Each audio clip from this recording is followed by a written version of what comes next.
Muy buenas tardes. Hoy vamos a hablar un poquito acerca de los aspectos morfológicos de la lengua, pero antes de ello tenemos que conocer el significado de morfología. Esta se encarga de la estructura de las palabras, sus variantes y la función que desempeña cada segmento de su conformación respecto a los demás elementos que compone. Ahora, vamos a hablar de estos aspectos morfológicos de la lengua. El primero de ellos es el género. Es una propiedad gramatical asociada especialmente con el sustantivo, pero que llega a incidir en otro tipo de palabras como los adjetivos y los pronombres. Ahora vamos a hablar de estos sustantivos, se dividen en dos, en masculinos y más adelante vamos a hablar un poquito de los femeninos. Dentro de los masculinos se consideran los terminados en O. Un ejemplo de ello es perro, amigo, viento. Los terminados en or, amor, dolor y sabor. Los terminados en age o en an, viaje, capitán, oleaje. Los nombres de ríos, océanos y mares, el Magdalena, el Adriático, el Támesis. Los nombres de los colores, el naranja o el amarillo. Y pues de todos los colores en general. Ahora los sustantivos femeninos, estos son los terminados en la gran mayoría en a, mesa, casa, reja, cabra, silla. Los terminados en dad, tad y et, libertad, verdad, pared. Con algunas excepciones como corazón, son femeninos los terminados en sion, sion, son, des, is.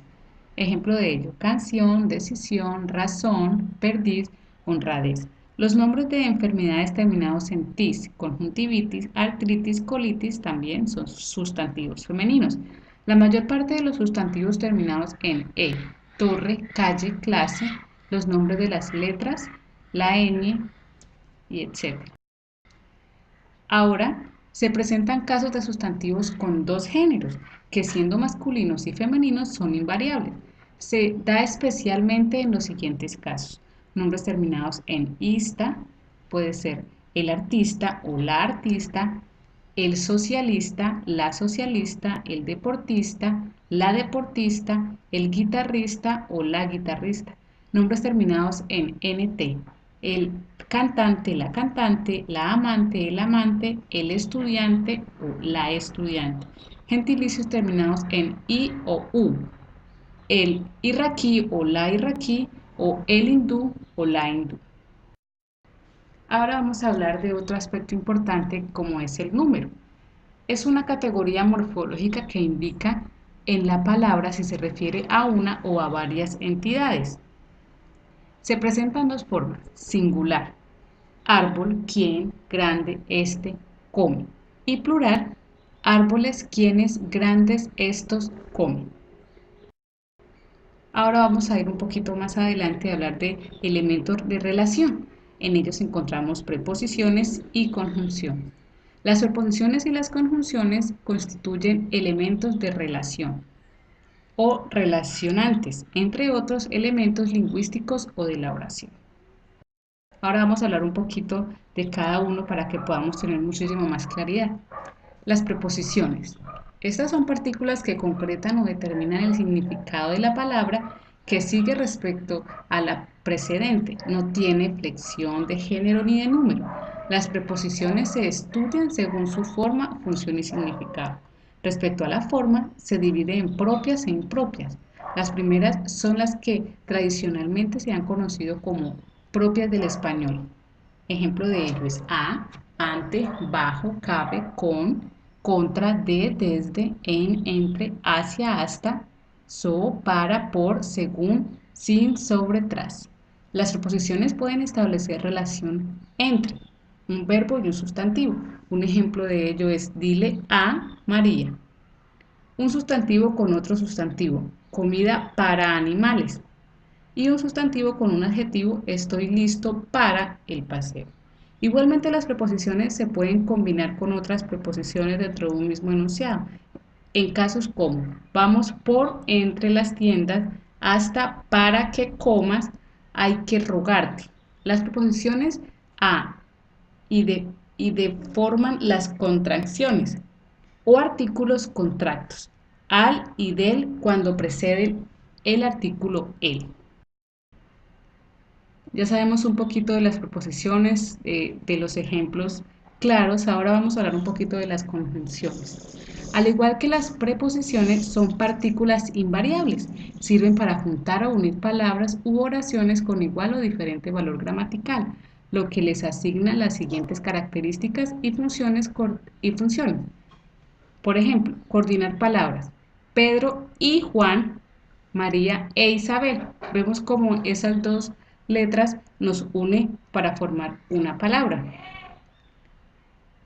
Coordinar sintagmas. El perro pequeño y el perro grande. Coordinar proposiciones u oraciones. Se encontraron y discutieron durante un largo rato. Subordinaron una proposición a otra. Espero que me digas la verdad. Y establecer relaciones de dependencia entre elementos que se vinculan. Si estás cansada, quédate en casa. Las conjunciones pueden ser propias y también pueden ser impropias. La oración gramatical es el conjunto de una o más palabras con sentido completo que posee autonomía sintáctica y que para expresarla gráficamente se utiliza una letra mayúscula al comenzar y se marca punto al finalizar. Los elementos morfológicos que la integran son los siguientes: sustantivos, adjetivos, verbos, adverbios y demás. Ahora, vamos a hablar un poquito de la cohesión y coherencia, que también es vital como aspectos morfológicos de la lengua.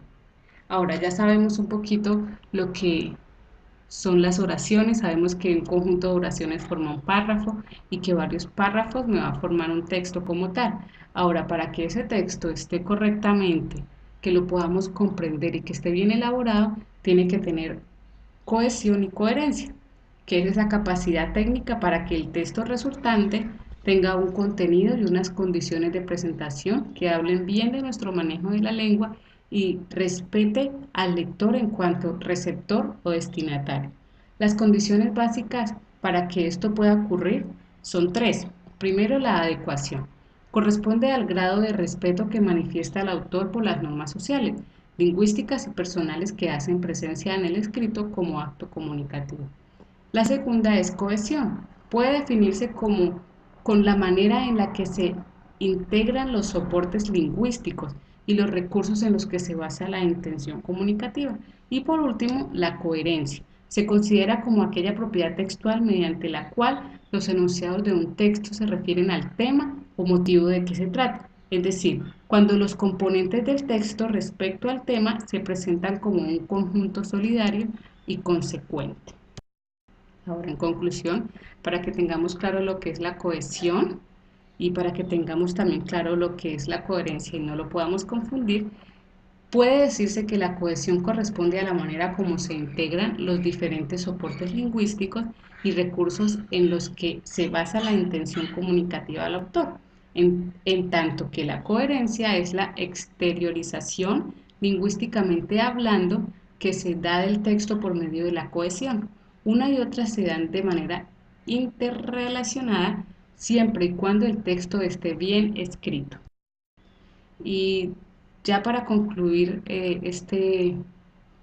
esta presentación, y que tiene que ver mucho con lo que tiene que ver con los escritos, encontré esta pequeña frase del escritor Miguel de Cervantes y dice lo siguiente: la pluma es la lengua del alma. Y realmente es así. Al nosotros poder escribir, podemos sacar de nuestro interior todos nuestros sentimientos, lo podemos plasmar en algo real y por eso se convierte ese escrito en la lengua del alma. Entonces es maravilloso que podamos expresar nuestras ideas, pero que lo hagamos de la mejor manera. Y esta es la presentación, espero que les haya gustado y que hayamos podido aprender un poco de los aspectos morfológicos de la lengua. Muchísimas gracias. Hasta luego.